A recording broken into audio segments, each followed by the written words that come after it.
go ahead and start our regular meeting with a roll call, please. Commissioner Patton. Here. Commissioner Garwick. Here. Commissioner Webb. Here. Commissioner Steckland. Here. Mayor Absher. Present.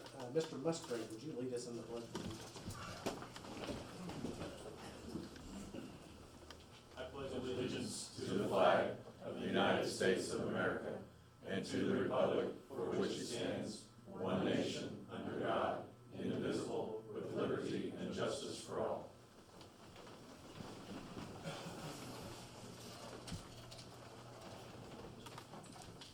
Okay, that brings us to item number 3 on the agenda, which is our time for public comments or audience to any visitors, which is the opportunity to present or speak to the council, subject to the ordinance 3128. And before we get too much further in the meeting, if you wouldn't mind to silence your cell phones, just make sure they don't disturb the meeting, I would appreciate that. So would anybody like to speak to the council? Second chance? Okay, it brings us to item number 4. We have items A through G on the consent agenda. Before we move on that, would any of the council members like any of those items A through G pulled from the consent agenda and voted on separately? Would anybody from the audience like any of those items A through G voted on separately? Okay, if not, we'd entertain a motion to pass the consent agenda as presented. I'd like a motion to pass the consent agenda. I'd second that. Is there any discussion, questions of any of the department heads on any of these items?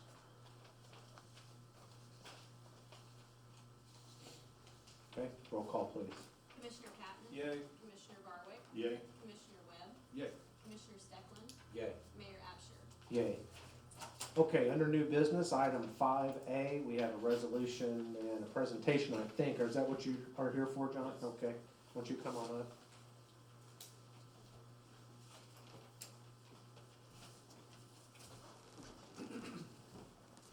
I'm here as a board member with the Southern Illinois Film Commission, asking the city to pass this resolution designating us as your official representative to the film industry. We're not asking for any funding at this point, but basically what we organized last year, the goal is to bring more production to Southern Illinois. Right now, most of the production, in fact, almost all of the production is taking place in Chicago. The last hot sheet that the Illinois Film Office put out at the end of last month listed 14 series, 4 studio features, 1 indie film, 1 television movie, and 1 pilot, all in some stage of production in Chicago. Very little is happening outside of the Chicago metropolitan region. Illinois, we may not be competitive in a number of areas thanks to our tax structure, but when it comes to filmmaking, we're actually very competitive because we have a 30% film production tax credit. It's just a matter of promoting our region.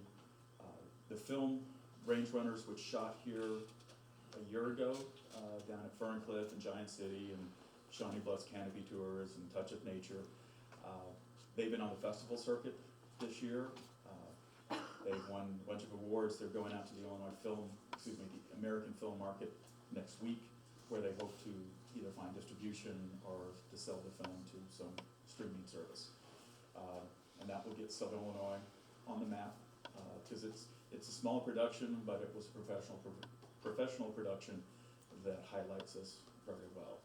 I've dealt with more than 24 queries this year alone, most of them small. We are getting, people are contacting us about looking for crew, which is good. We had a network reality show that was filming an episode in Paducah reach out to us looking for crew, and we were able to put people there. Archery tournament down in Massac County that was looking for some shooters. They were able to put people with them. I'm working with producers, but dealing with producers on projects that aren't fully funded is like dealing with any other type of economic development situation, where you get somebody who expresses an interest, but then you have to wait for them to get their financing and to put their entire packet together. We have one deal that it looks like it may go in production next year, but I literally, because this is one I'm personally involved in, but it's been going on for years, trying to get out of the development stage. one of the last projects that approached us or came to us through a producer that I work with. It was based in LA. They were going to move it out of LA, and it was us, Oklahoma, or New Mexico. And Oklahoma won because it's some special packaging they put together. Since then, that deal has fallen through, and the project may come back. It goes literally from day to day whether or not this project's going on. So, but there is a chance that we might land it in Southern Illinois. It was like the third post-apocalyptic story that has reached out to us in the last year. So I keep thinking, okay, old Route 13 through Little Egypt Off-Road, or even the stretch that's owned by the coal company where Shady Rest is located, those are perfect. There are some downtowns, not ours, but some others that aren't on state highways, aren't on county highways, so they can be closed relatively easy. Where there's only a handful of businesses you're working with to deal with that. But we're always looking, responding to either people calling us direct, reaching out to us, or through the Illinois Film Office. They'll contact them and they're looking, okay, in Illinois, we need something, we need 400 or 500 acres for some type of project. And half them want to go to Caro, and Caro's saying no, if they want to go there because it's economically depressed, they don't like that. But we keep trying, and I expect to see some productions happen. Right now, we're seeing some really small things. There's a micro-budget vampire film currently under production, and then there's another horror movie that's also micro-budget that will go back into production maybe next month. So since you're not asking for money, what purpose does this resolution provide for you? Is it just This helps because when we reach out and try to get our money to join the American Federation of the Film Commission Group Association, they want to know that we are the official representatives of a unit of government. So Carterville has done this, Heron has done this, Salem, Clay County, Lawrence County, Cesar, Fairfield so far. And we haven't pushed so much this year. We're starting to again, trying to do as much as we possibly can. Does have any questions? The only question I had was to our city attorney. Should we define the word City of Marion to support the development and promotion? I understand what John's saying and what he's doing, but that could kind of have a double meaning. Should we? As far as what support means. Yeah. Because some people may read that as, well, you're financially obligated, and the other person may say, no, we just meant that we're going to get behind you. And Yeah, it's yeah, I understand that. we're there, and most of the times when actual projects come, in fact, we had a student reach out to us just a month or so ago. His senior thesis project is shooting a commercial for a business, and he was calling. It's like, are there permitting process in the city? And I said, no, they want to shoot at the park district or at one of the parks. So I gave him, here's the park district. I don't think there's a process other than check with them first. And if you want exclusive use of public property, then that's when you've got to get official permission. Sometimes if you're just shooting out, some business is shooting out on the square, a commercial for their business, they don't need anything special. But no more than the news media would if they were out shooting a live shot. Is there a word change on that, Doug, you would I don't know, recommend? what's your, This language could be amended to be more clear, a little bit more defined as to what type of support the city is providing.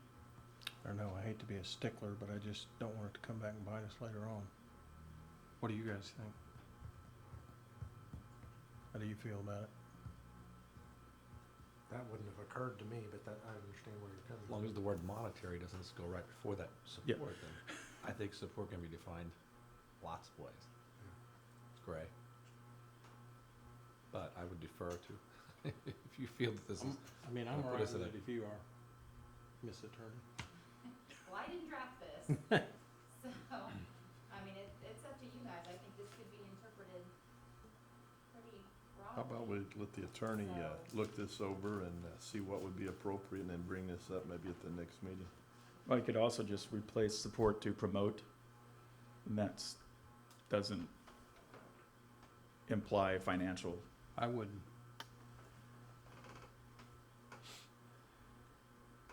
Support our City of Marion to promote the development of the motion. Let's do that.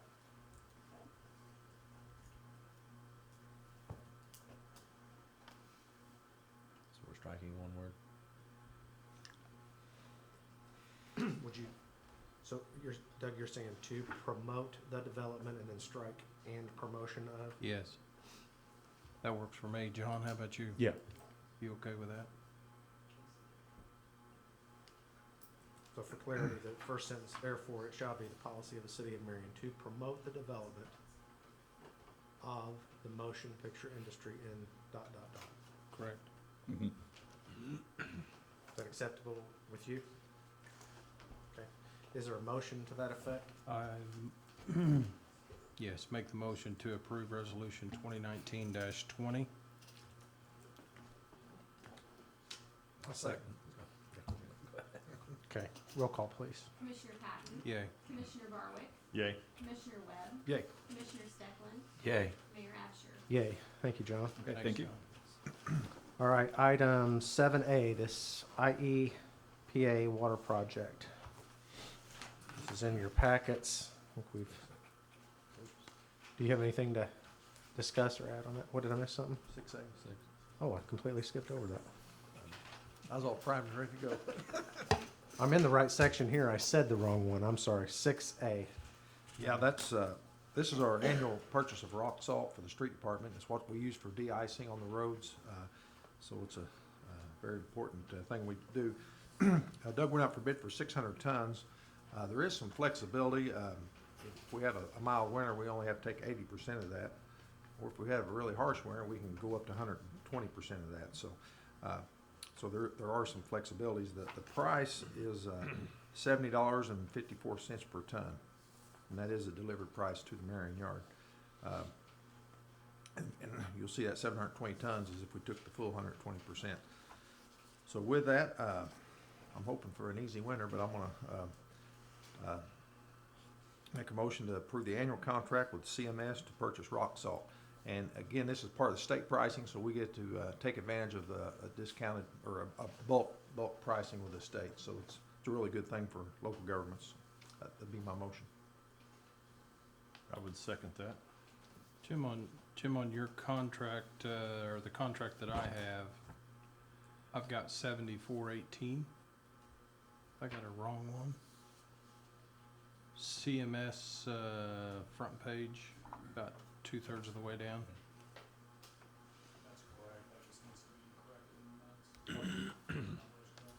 Yeah, I think the contract would supersede, so, yeah. 7418 is the Yeah. dollar amount. Good catch, Doug, thank you.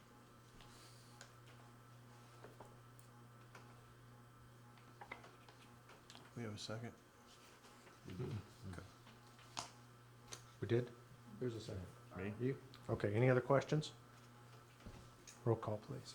Commissioner Patton, Yay. Commissioner Barwick, Yay. Commissioner Webb, Yay. Commissioner Steckland, Yay. Mayor Absher. Yay. All right, now, item 7A, which is the IEPA water project. Should have in your packet a bid tab from last week. If you recall, we rebid one of the contracts like we talked about from the Illinois EPA funded projects. This is the one where we took the tank out of it, so we have the loop lines and the high service pump station replacement. We had an estimate of $908,000, and as you say, J.M. Jones is low at $760,275 even. As we discussed before, J.M. Jones actually got the water main job over Westminster. They're a very good contractor, can handle this contract well. We can't award the contract. We got to send it all up to the Illinois EPA and get approval to award it, but they want to see a notice of intent to award it. What'd you say the amount was, Brian? J.M. Jones is No, the amount. You said 760, didn't you? 786,000. Okay, I'm missing. I probably mumbled or said it wrong. So My recommendation would be to intend to award it to J.M. Jones. Can you summarize again, just the big points of what this encompasses again? The project that we're not rebidding is rehab of the existing tank by the water plant. That's all up to EPA. We're waiting to hear back from them. Right. This is where we had what we call the new tank, but there's no tank in it now. And so this is high service pumps replacement, a new building over it, a generator, and various water mains that we're looping to get rid of some dead ends and also get rid of some undersized water mains. So that's part we left in the contract and rebid that. How many feet of new mains, do you have a guess? I just curious. It's on the bid tab, about 5,000 feet. Yeah, 4970.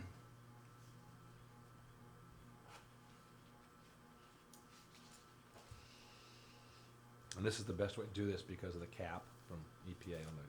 Correct. Yeah, our cap is for both projects. These are two projects, so they're going to apply that cap to both of them. So, with the note signature by the mayor of the intent to award, we send the whole packet up to them, and they will finally get back to us with our funding and give us approval to award contracts.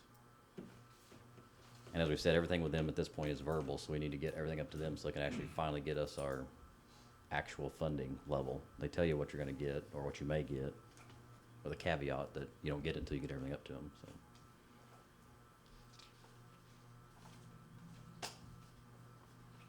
We're gonna need a motion if we're gonna act on it. I'll make a motion that we submit this, I guess, intent to award a bid. I'll second that motion. Okay, any other questions, Brian? Roll call, please. Commissioner Patton, Yay. Commissioner Barwick, Yay. Commissioner Webb, Yay. Commissioner Steckland, Yay? Mayor Absher. Yay. Item 8A, under code enforcement, looks like we have 3 sealed bids to open. Just for demolition of 533 East Everett, so if you guys will zip those open and read aloud, starting from my right. Here, you want one of these?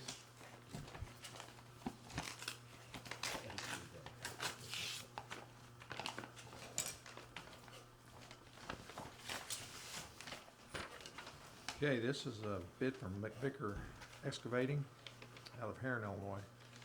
And the bid price is at $10,250.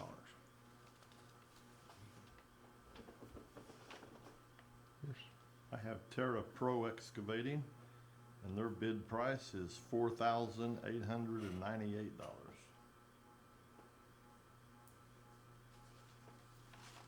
Mine's from Neat Cut. Their price $5,400. Even? Yes. What was your, who's the vendor? That was $10,250 even. And that was McVicker? Yes. And TerraPro was $48.98? $48.98. Sorry, that's you. Yes. And Neat Cut was $5,400, so Yep. TerraPro is the low one. Everybody concur? Kathy, have we used this vendor before? Yes, they did an excellent job. Okay. So I guess I would recommend we accept the low bid of $48.98, and that would be my motion. I would second that. Okay, roll call, please. Commissioner Patton. Yay. Commissioner Barwick, Yay. Commissioner Webb, Yay. Commissioner Steckland, Yay? Mayor Absher. Yay. Item 8B is in your packet, and I think it's self-explanatory, but would you pass those bids back down to me, please? Thank you. Got a zoning request, which has been approved by the zoning board this past week. Their recommendation to grant the zoning change from R2 to C1 general commercial. Jeff Mayer made this request. You've got the documentation in your packet there, so we either need to approve the zoning board's recommendation, or we can overrule it. I'm assuming Mr. Mayor has recently bought the property. He's getting ready to, Okay. and he wanted to get this done beforehand, to make sure it was okay. Before they closed on it.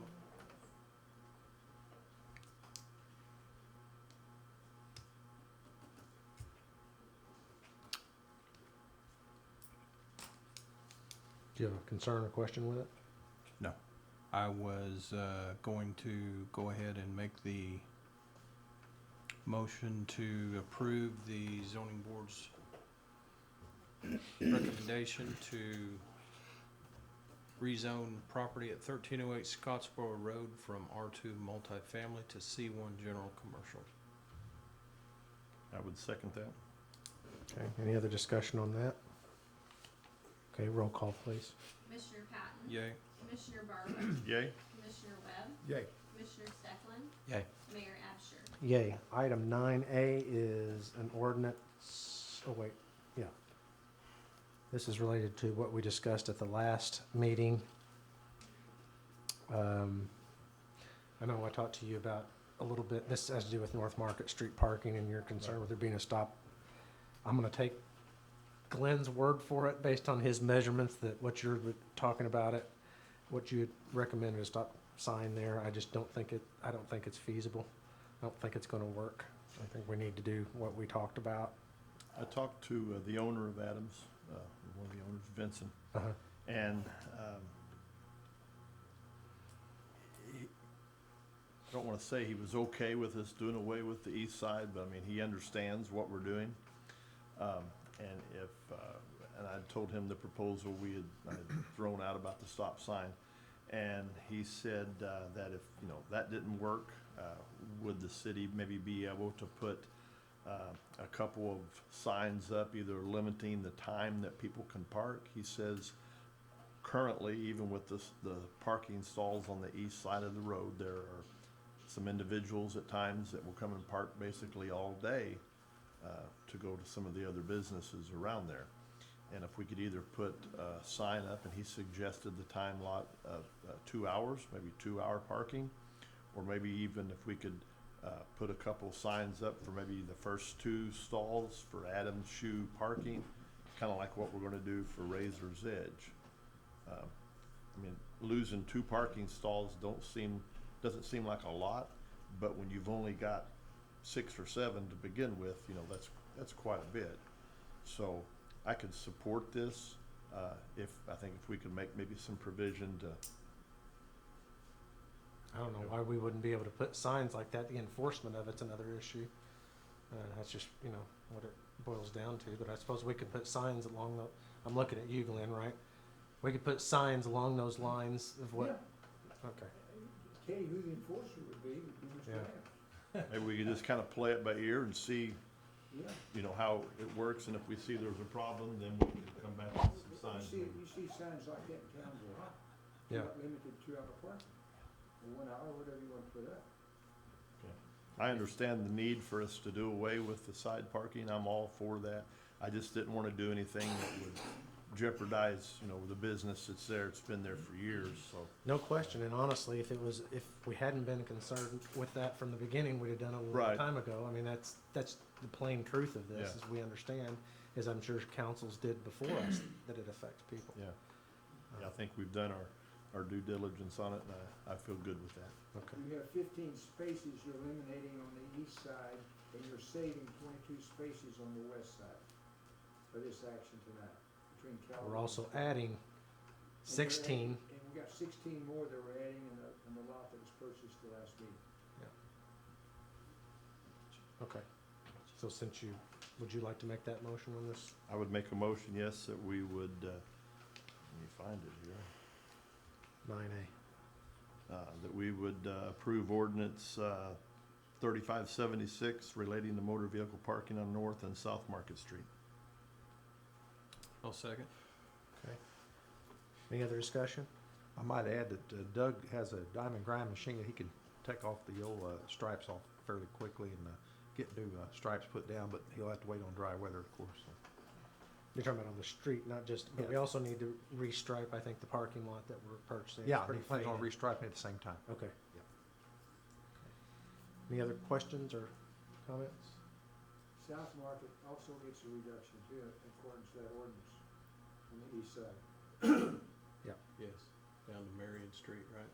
Yeah, down to Marion Street, you got 15 spaces on the east side. I'm sorry, South Market, you got 9 on the east and 8 on the west. So you're saving 8 and getting rid of 9 on the east side on South Market.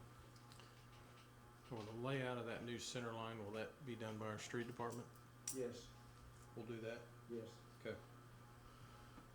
Any other questions? Okay, roll call, please. Commissioner Patton? Yay. Commissioner Barwick? Yay. Commissioner Webb? Yay. Commissioner Stepland? Yay. Mayor Absher? Yay.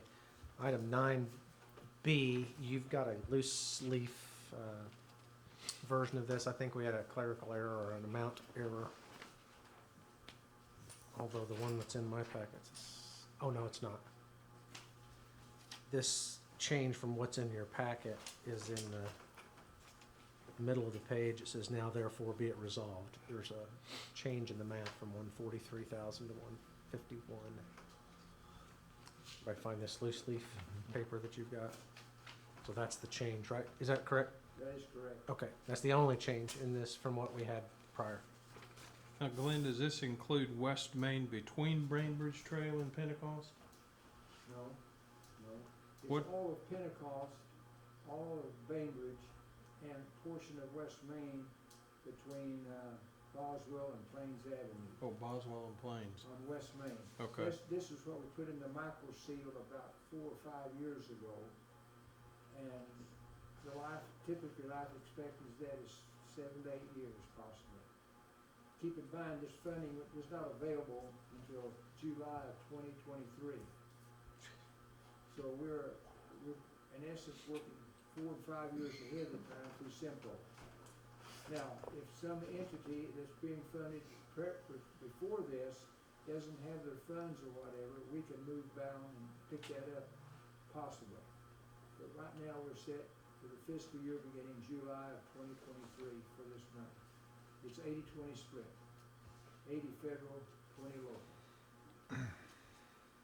You're getting 604,000 federal and 151 local.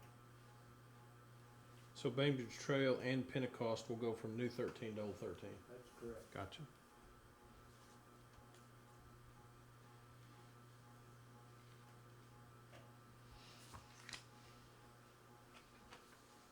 I'll make a resolution to approve 2019-19. It's a commitment of local funds for local roadway improvements to portions of West Main, Bainbridge, and Pentecost streets. I'd second that. Okay, any further questions? Roll call, please. Commissioner Patton? Yay. Commissioner Barwick? Yay. Commissioner Webb? Yay. Commissioner Stepland? Yay. Mayor Absher? Yay. Item, Jim, one other thing, that covers both construction and engineering. Okay. Thank you. okay, item 9C is a petition. Appears to be a formally proper petition to annex these two parcels into city limits, bordering Norman Road and 13, I believe. Got a map here. Only question I had on that, Mayor, was the difference between attachment A and attachment B, or exhibit A and B. What's the difference there?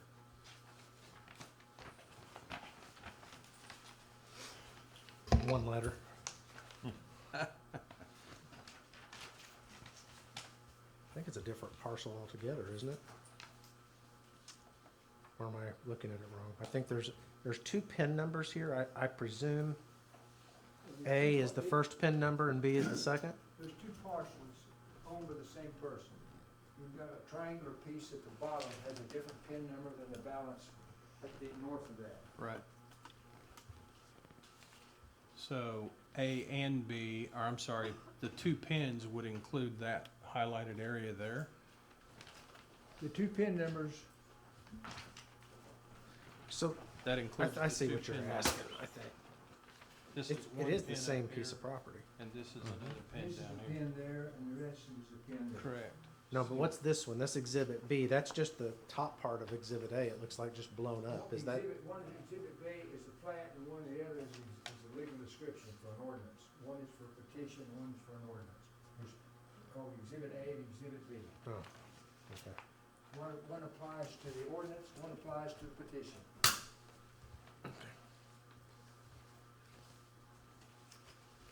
It's 38 acres involved in the petition.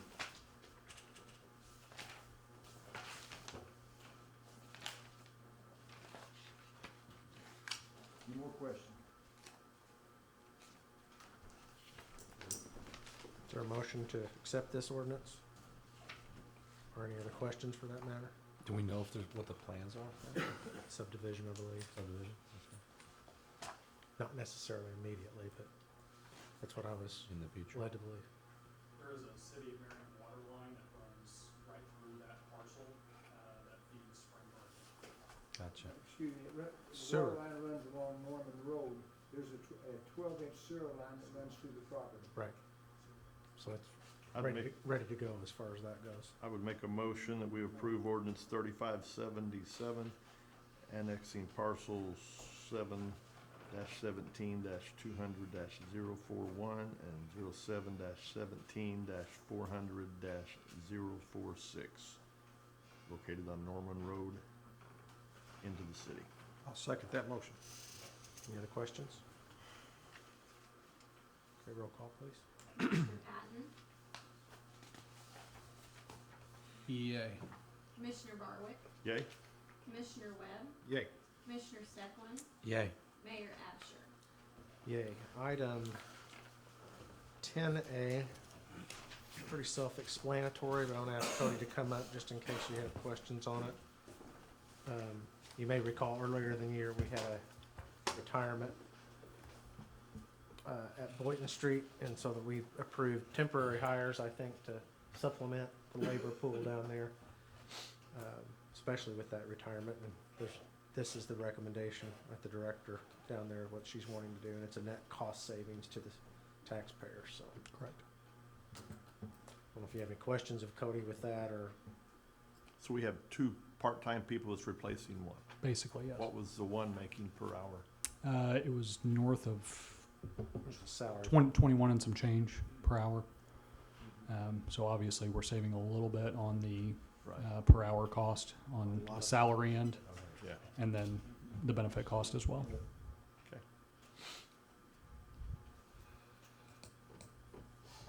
I'd make a motion that we approve that recommendation by the director to hire the two part-time workers at Boynton Street. I'd second that. Okay, any discussion? Roll call, please. Commissioner Patton, EA. Commissioner Barwick, Yay? Commissioner Webb, Yay. Commissioner Stecklin, Yay. Mayor Absher. Yay. Okay, item 11A has to do with, we put out bids for employee health insurance. There's quite a bit of information here in your packet. This page, I think, is maybe the critical one. If you can focus on this one, it's sort of a tabulation. We have certain requirements that we have to fulfill contractually amongst our different bargaining units, and so that was sort of the first stage, is to make sure that that's what was bid out. We've got, did we only get 3 bids, or these? We got 7 total bids, Okay. 4 of which were all from the same carrier, none of which necessarily qualified either on cost, was anywhere near what's on your sheet here, or they didn't qualify based on what those union contracts laid out. Okay. I'm So sorry, in it's essence- I'm sorry it's so small. It's a lot of information to try and fit on one sheet of paper. Has been somewhat difficult to get down to an apples to apples comparison amongst the 3. This is our best attempt to do that. We have a renewal, which is with our current carrier, this Hope Trust 4500 plan, and then the third one, which CMS, which is, I don't know what that stands for. Local government health plan. Okay. All right. So the collective bargaining agreements ask that we form a committee of employees in order to compare the plans and try and get everyone to understand exactly what each one offers, the differences in them, and basically what that will look like going forward. Jessica and I did so. Doug attended that meeting as well, and that was about 2 weeks ago. I've heard back from every member that attended that meeting, some at that meeting and some after the fact, that the consensus of that group was that they wanted to renew under the current Blue Cross Blue Shield plan that we have. And so that's what's represented in the first column there. And the main reasons they gave was their comfortableness, their familiarity with the local agent that handles that plan, and the fact that they basically know what their costs are. That renewal represents about an 8% increase over the previous year. And then in addition to that, there's that third party, what's labeled on there as TASC, task is what we call it. That basically buys down their deductibles and any copays they have. It kind of operates like a health savings account, but from what I understand, we also have a health savings account through them as well that's optional. Health reimbursement plan, I'm sorry. It acts as a health reimbursement. Right. Then we have a flexible spending plan, which is a separate item from. Okay, from and the that's insurance optional. itself. That one's Right, optional, it's strictly right, optional. right. And so with the other two plans, we could keep the health savings plan intact, but we would not need the services of the health reimbursement plan. Because those deductibles either fall in line with what our contracts lay out, or a similar program is built in already into their plan. So there wouldn't be a third-party carrier. Obviously, if we wanted to keep the health savings portion intact, we could do so because it's optional anyway. And those funds, of course, can be used to pay copays or buy prescriptions or what have you. The task portion of what we have now, that is paid by the city, correct? The vast majority of that is correct. Okay. Yeah. And it's highly variable, which is why it's very difficult to come up with an exact apple to apple. This may not be an appropriate representation, this number, if the claims are really, really high. Yeah, I mean, it's, if But there's, the opposite is also true, right? If for some reason, which there's no reason to believe that, frankly, but if for some reason we have very low claims experience, then that could be a high number at that point. But If I'm reading this chart right, Mhm. renewing what we have using the task plan correct, compared to the CMS plan correct, for a worker that has the family, more than two dependents, for the same coverage, basically, they would be about $1,500 less for premiums for the year, correct? yeah, correct. So if we renew, they would save about 1,500 over, I'm sorry, if you choose to go with CMS, they would save about $1,500 in that plan over the renewal plan Right. annually. The only difference with the plan they've got now, they would be reimbursed For any of their for out-of-pocket their expenses, out-of-pocket correct, expenses. correct. But they're gonna be $1,500 cheaper. If they don't go to the doctor at all, they're gonna be $1,500 to the good. At minimum, this CMS plan represents their best, most expensive plan, and they offer 3 additional plans to this as well. And I didn't include those prices because I'm comparing apples to apples. Blue Cross Blue Shield's best plan versus CMS best plan. That's what's on the paper. So there are some cheaper options that don't provide as good a coverages and that kind of stuff that are completely optional. But They assuming, would have the option of Correct. one of those 3 plans, Correct. but this would be the most expensive one. correct, yes.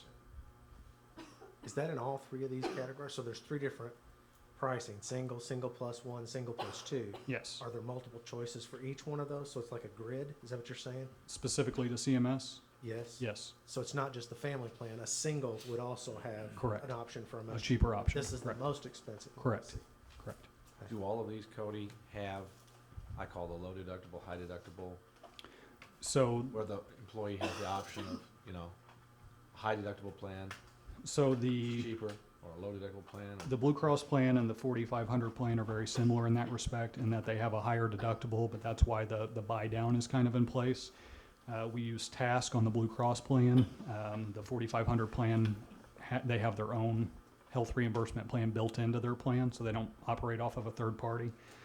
The CMS plan is a basically no deductible plan. It's a flat copay. If you go to a doctor 100 times, you're going to pay your copay No, I get 100 that, times. but within, let's just say within Blue Yeah. Cross current, Yeah. do our city employees have option A, B, C, whether they're single family? No, family, no, so they do no, just one? Correct.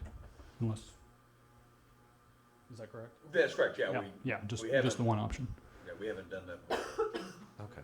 Do you know what the co-pays will be for this CMS plan? I can get you that information. I don't have it in front of me tonight, but I want to say a regular doctor visit is $45 and a specialty visit is $10 more at $55. The real savings that the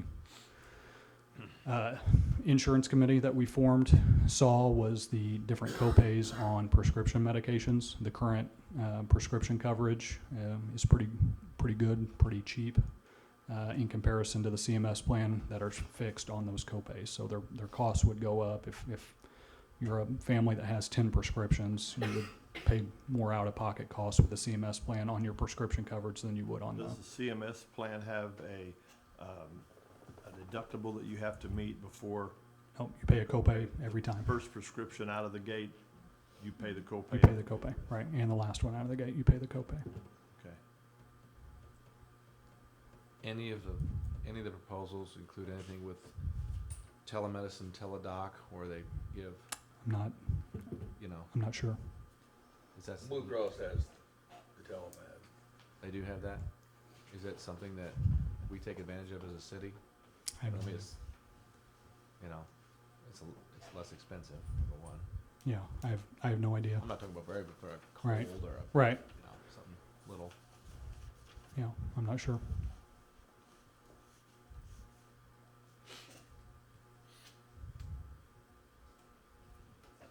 Would it be worth it to ask these different carriers if they, I'm just thinking, it's a crapshoot as an employee. If you're, depending on what kind of plan you want to choose, if you're fairly healthy, you don't go to the doctor much. Again, you're taking a crapshoot whether you're gonna stay that way, but you might choose a higher deductible because you don't use those services very often. Right. Then your premiums drop. Right, Whereas if you do use it a lot, then maybe you want to go with a low deductible plan because you know you got some conditions and this and that. And you're willing to pay more for that. Versus just having one, this is our plan. Not disagreeing with that, I mean, it makes perfect sense, except in the city's case, you guys pay 75% of the premium on everybody, the family. So the savings that they realize by taking more risk is very small. So if you saved $100 a month on the premium, you're only saving $25 a month on their premium. So if you're taking $2,000 more risk for $300 savings, most of them aren't gonna do that. That's one of the, I guess, problems of making many changes within your plan because the city's contract with the employees.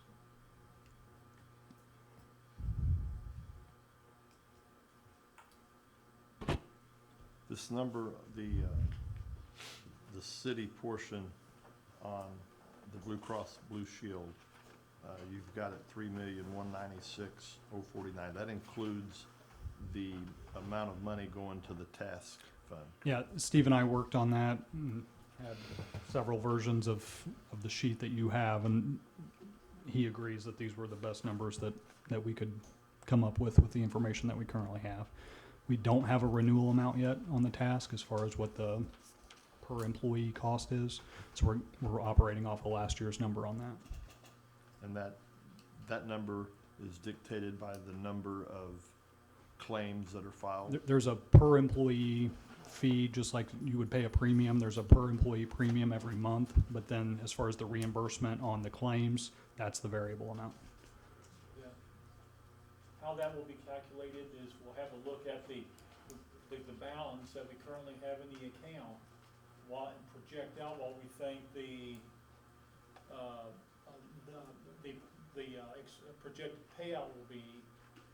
And then we'll compute, based on that, you compute how much we need to fund in that HRA account, and that will determine the increase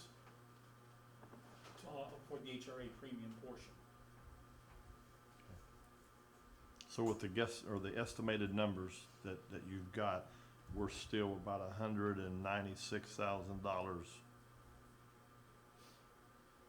cheaper with the CMS plan versus the other plan for the city's portion, correct? Ends up being about 191, yeah, pretty close.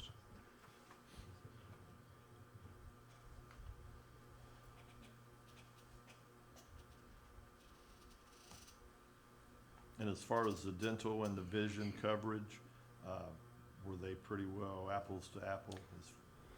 Yeah, as far as coverages and paid amounts on certain types of services, yes. Yeah, they're pretty similar. Cody, how does that one plan with local government, since the union contracts stipulate a deductible amount and et cetera within them? Well, since there is no deductible, it kind of, Yeah, but, you know, Changes those that. contracts stipulate this is the deductible amount, right, period. right. And so I don't know how that would affect either. Well, the assumption is, and that's probably something that we might have to bargain, but the assumption is because there isn't a deductible, it would qualify under the plan because there isn't a deductible to list. But I know at least one other entity that uses that plan that's under the same labor unions that we have contracts with, and it's acceptable under those, What entity is that? the county, Williamson County. They use CMS? Yes. The one thing on the CMS, it's a $7,350 out of pocket per an individual. And now you do have to go to the doctor a lot to Hang hit on a that. second. Is there somebody here to argue for CMS? You're arguing against them right now, and I'm not. I mean, it's part of their bid package. I mean, I just. Okay, that's not my question. Is there somebody here to no. represent CMS? I want to be fair, John. That's all I'm after. Is Okay. go ahead if you've got facts. Well, no, go I mean, ahead. it's just, they have a $7,350 out of pocket. No, they don't have a deductible, but everything goes towards the out of pocket. The union contract shows that you have a $1,250 max out of pocket for the employee. So there would be some, most likely some reimbursements back to, and someone's gonna have to administer that as far as an out of pocket, back to the employee. So, there is a difference there in the type of plan. Yeah, it doesn't have a deductible, but it has co-pays on everything that instead of being out $1,250, you're out $7,350. So there could most likely be some kind of reimbursement back to the employees on that plan. And let me be clear, if there's more research you would like me to do, we're not bound by any kind of time constraints to pass anything tonight.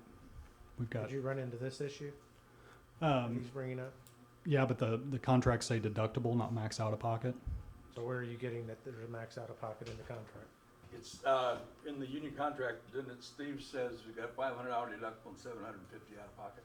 I don't know. I know it says a $500 deductible, John, but I don't remember what they. I believe it says, And it has some other requirements, but I don't remember what they are. because that's why we had to do part of the task thing is to buy down that out of pocket to get to the $1,250 out of pocket. Let me double check on that deductible. We can, Okay. I'm gonna move that we table this until we can get that. And if there's no objection. Cody, the provider for CMS is Health Alliance, you said? this plan that's quoted on here is Health Link. Health Link. Yes, Okay. yeah. And I think they have a Aetna plan and maybe a Health Alliance plan as well. Does anybody object to just tabling this until we can get more information? We don't have to do this tonight. No. All right, let's move on to 11B. Hopefully this will be a little bit more straightforward. Okay, so this is for general liability, property, and casualty insurance, right, Cody? Correct, It looks like we have a renewal bid and then 3 others correct. for a total of 4. Yes.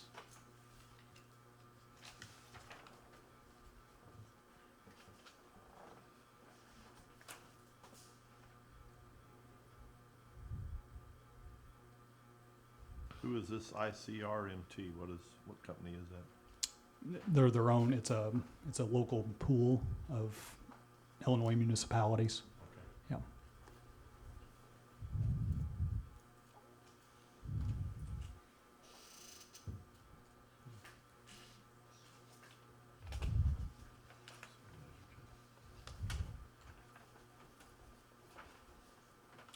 This is also a little bit different.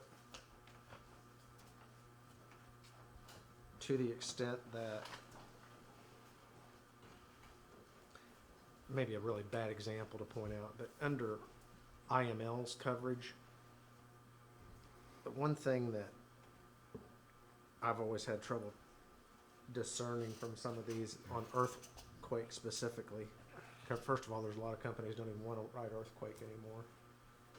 IMLs, at first blush, and again, this is a bad example because they're not the low bidder, but my point is, all these carriers express it differently. They express that they have $75 million worth of coverage, aggregate coverage, but that's for all of the insureds in the state of Illinois, not 75 million for Marion. So it sounds like a real big number, but if you had a catastrophic event, and I have to assume, and John, you tell me if you think any different. I'm thinking if there's an earthquake, there's going to be a lot of people affected. Earthquakes aren't isolated by their definition, so that even if just ourselves and Heron and Carbondale, for example, if only those three were affected, it would take that fast to eat up $75 million worth of coverage. So we had to kind of go through some of those kinds of details to figure out an apples to apples. Again, that's a bad example because IML is not the low bidder by any stretch. But if you look at, so under the renewal premium of $472,000, we already have a separate earthquake coverage that we bought That's correct. And so from Assured. Is that correct? the middle column, the 27,257 in excess earthquake, that represents our current policy that we entered into maybe 2 months ago. Right. So my point is this.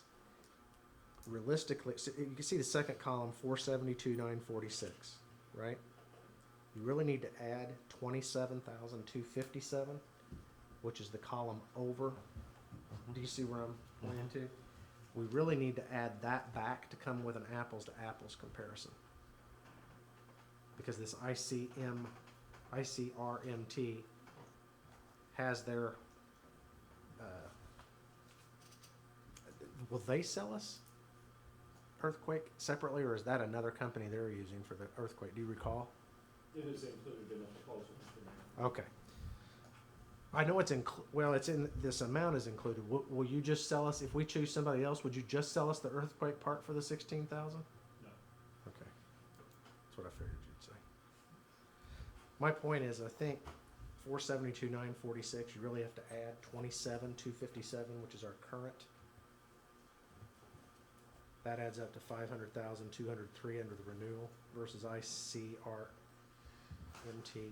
of 380. That's your apples to apples. There's $119,638 difference, the way I look at it. And all of the coverages are equal? Correct. Except for the cyber. Yeah, and that's in ICRMT's proposal, they recommended that we continue on our current cyber policy until How much it. is that? Add that. Because we got to add that back into there too, right? Mhm. Good catch. Let's see that.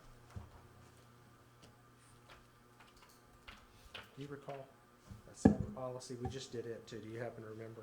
No, I don't. Was it with that same company? Was it with Assured? Wasn't it with Assured, just like the earthquake? Was it something different? How long ago was it? It's been this year. It's Couple of been months. since we've been here, Yeah. I think. Let me grab Brian real quick and see if he knows. Okay. Just out in the hallway. Is there a particular, you're obviously from this organization, is there a particular reason why you recommended staying with who we're at on cyber? We're trying to come up It with, may have to do with the terms of your current policy. do you have that coverage Oh, yeah. available?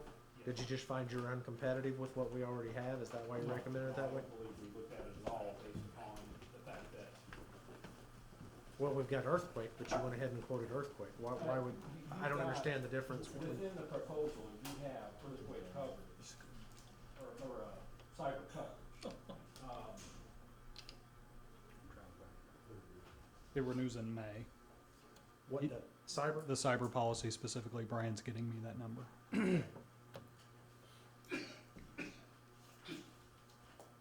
I'm still not quite following you. Why did you do it that way, sir?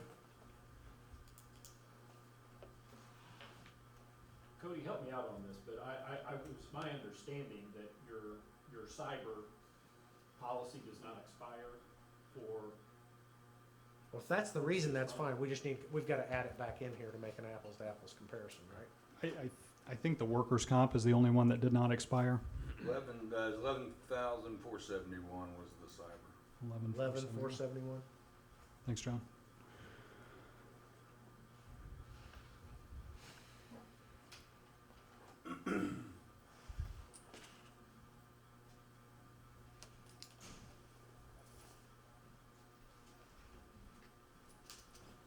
Okay, so that apples to apples would be 500,203 minus 392,036, I believe. You getting the same math? Yep. Yeah. The one thing, is that a 12-month premium or is that a 11-month premium?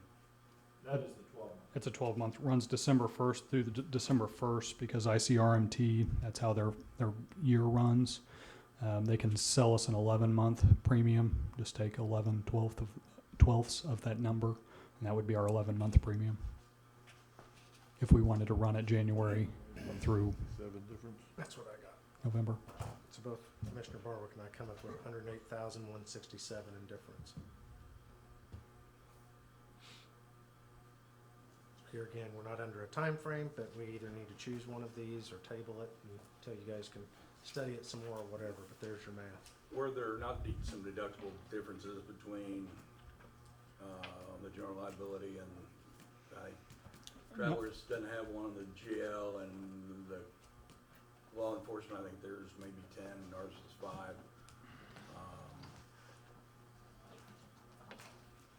Not huge differences, but There are some small differences, and there's also some additional coverages under the ICRMT policy.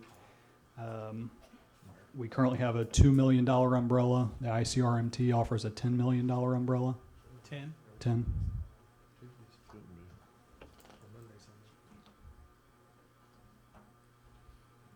Property deductible is 5,000. Additional property, as in earthquake, is $100,000 deductible. But just a general property deductible is 5,000.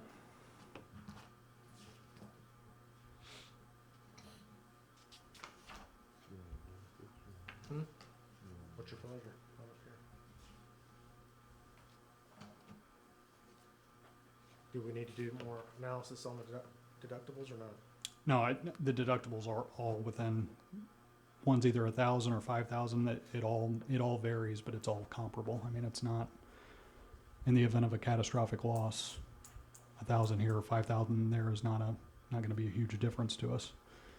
And the additional coverages under the umbrella specifically would be a huge benefit. Well, I'd make a motion that we would accept the ICRMT at an adjusted, well, Just have to bid is the way I would probably do that. Except for we're adjusting to compare. $380,565. It's the low bid.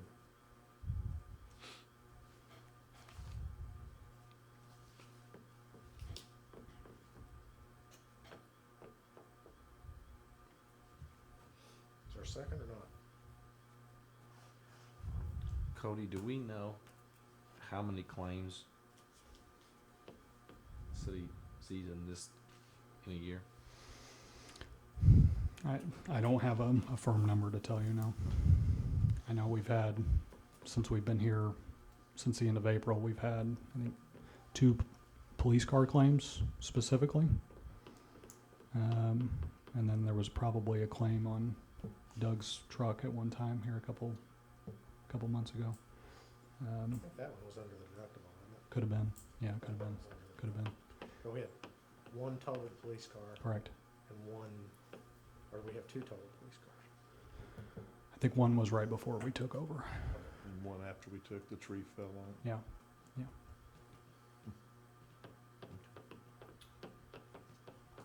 Those are the claims I know of since May.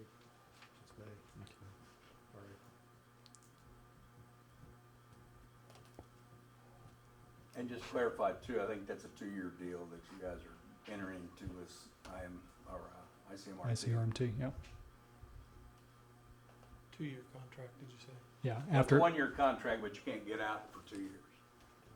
That's not the case. after a year, you have to give them 120 days notice to exit.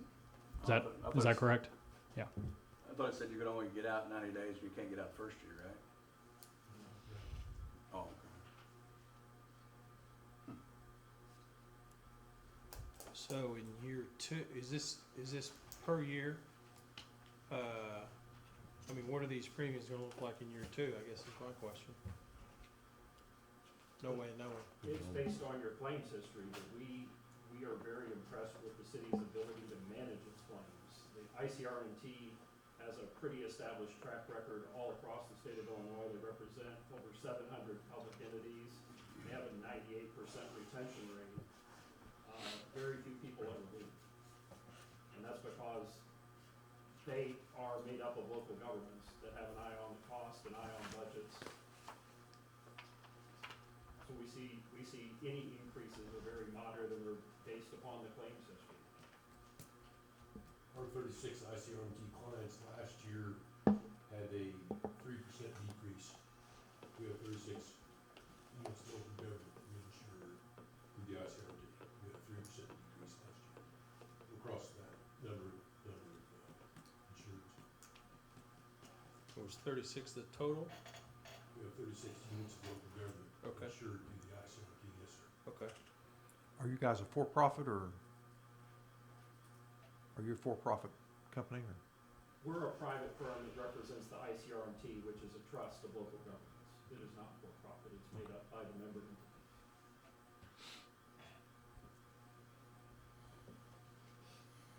But yours is, but the insurance company's not. Fair enough, right? Absolutely. They pay you to market, right? Okay. Correct.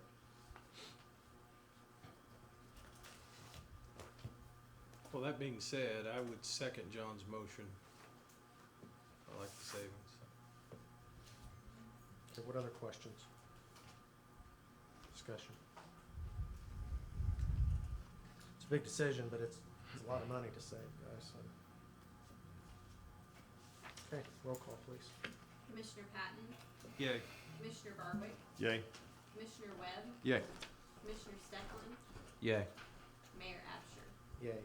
Item 12 is commissioner reports. We'll start, let's see, I don't know which way we went last time, but we'll start with Mr. Patton. You have a report for us? I don't really have anything out of the treasurer's office, do we, Steve?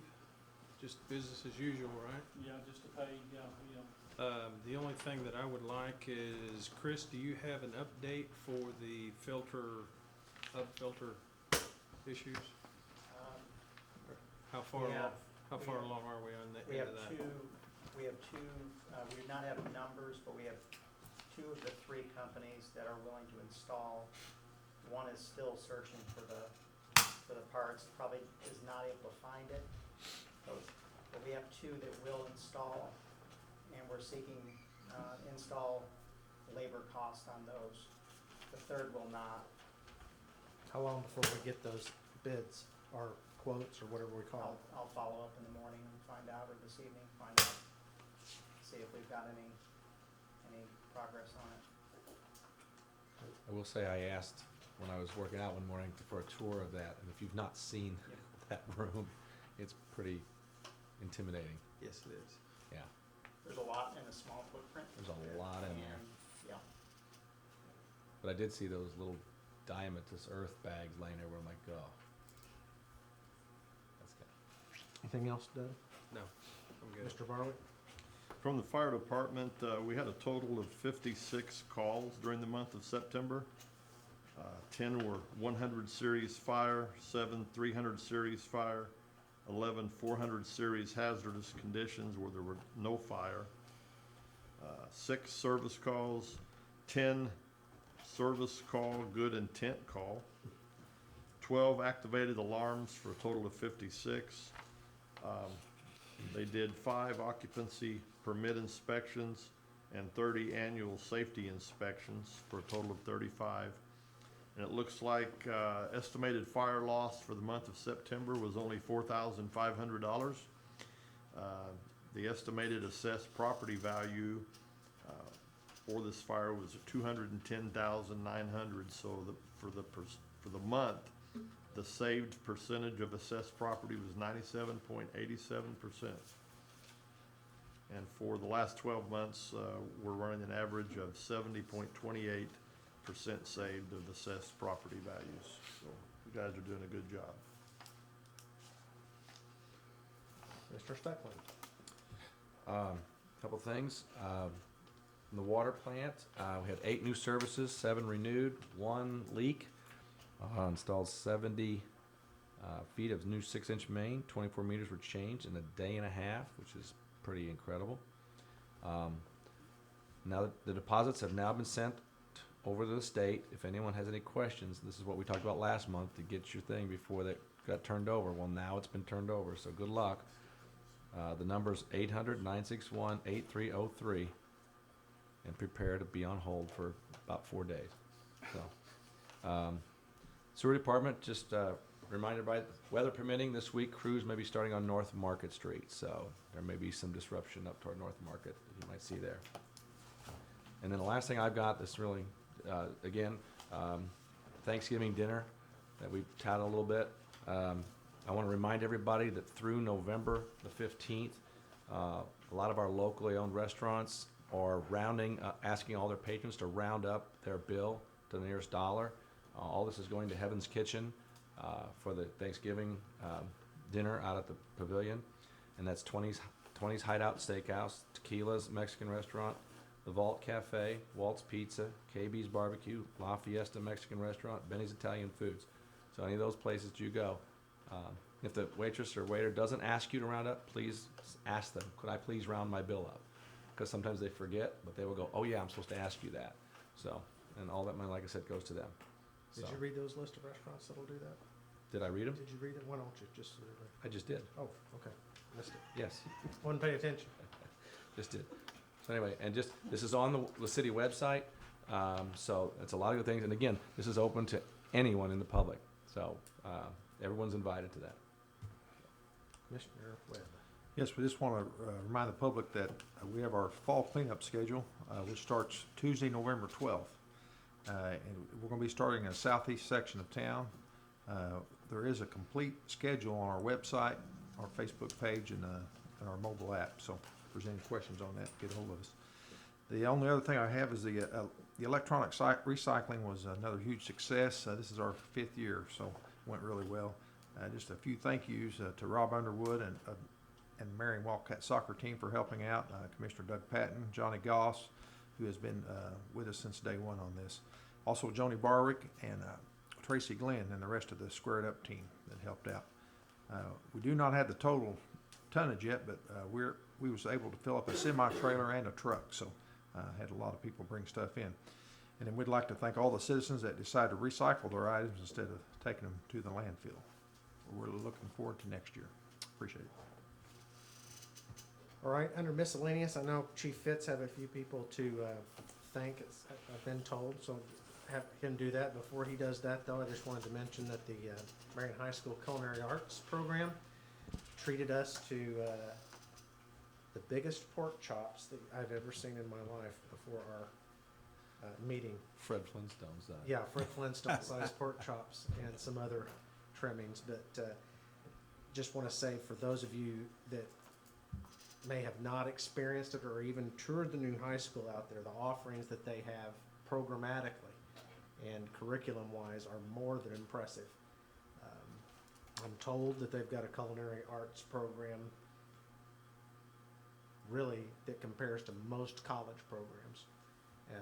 Of those colleges that even have them, which is not all that many. So if you haven't had an opportunity to see that, or when you have an opportunity to view the high school and all that they have to offer, that is just one example of many programs that's out there. But nonetheless, we thank them this evening for their wonderful Fred Flintstone-like meal. So Chief Fitz. 2 things that I would like to bring to your attention. One, if you don't know or have forgotten, this past week we did an actual full-blown active shooter scenario at the junior high. And a school that is not only that size, but is laid out the way the junior high is quite a daunting task. And it came off very well. And something like that, there are always going to be some issues where you go, oh, I wish I would have. But I was very pleased with the way this one come out. So, Mayor, I think you'd be very pleased with all your departments that you had that participated. Secondly, as you know, our 4th annual Spooktacular was this past Saturday night. And so many people gave so much that if I did not recognize them, then all that could be said was shame on me. So if you don't mind, I would like to recognize some of these businesses in town that so graciously gave and donated. First off is Rent One Park. They allowed us the use of their entire facility at no cost. Atmos FX,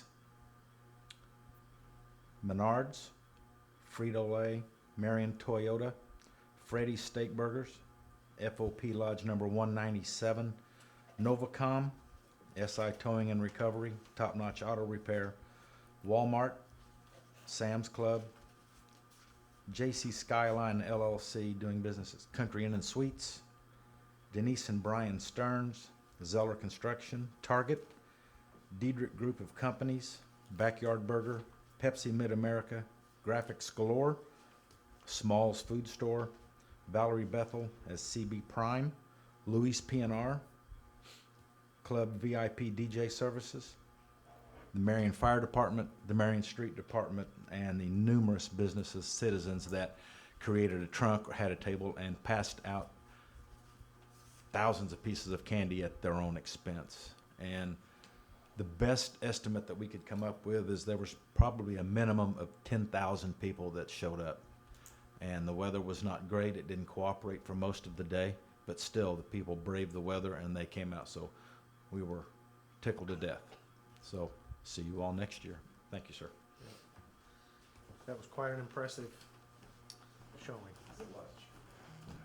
Okay, we do have, in a moment, that'll be my motion, we will need an executive session tonight, and before we make that motion and vote on that, I'll do as I have in the past practice, which is we will not come back from executive session and make any votes or any action of any kind other than to dismiss the regular meeting. So while that means is you're welcome to stay, but there'll be no one in here while you stay, and won't be anything other than adjournment when we get back out of it. So you're welcome to stay, but that's what's in front of us. And with that, I'll make a motion to enter into closed or executive session for the purpose of discussing litigation. And we'd look for a second on that motion. I would second that. And roll call, please. Commissioner Patton? Yay. Commissioner Barwick? Yay. Commissioner Webb? Yay. Commissioner Steckler? Yay. Mayor Absher? Okay. Let's make this quick. If you